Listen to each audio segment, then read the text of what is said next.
If you're trading every day the same way, you're trading like retail, not smart money. The market behaves differently each day of the week. Smart money uses this to control liquidity and direction. Monday is usually a range-building day. Institutions assess liquidity after the weekend and define the week's boundaries. Tuesday is often the real start of the move. Liquidity from Monday gets taken and price expands with intent. Wednesday brings either continuation or manipulation. This is where false moves trap late traders. Thursday is one of the best trading days of the week. Smart money delivers clean moves after positioning is complete.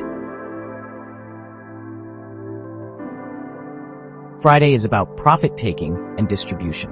Moves are less reliable and volatility can become unpredictable. Smart traders don't trade every day aggressively. They trade the days that matter. The highest probability trading days are usually Tuesday, Wednesday, and Thursday.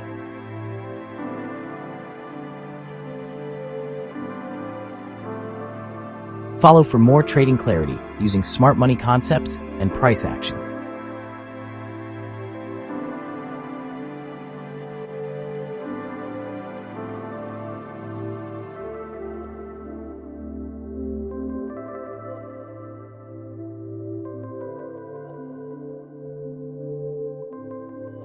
Trading involves risk. This is education, not financial advice. Trade the week, not the noise.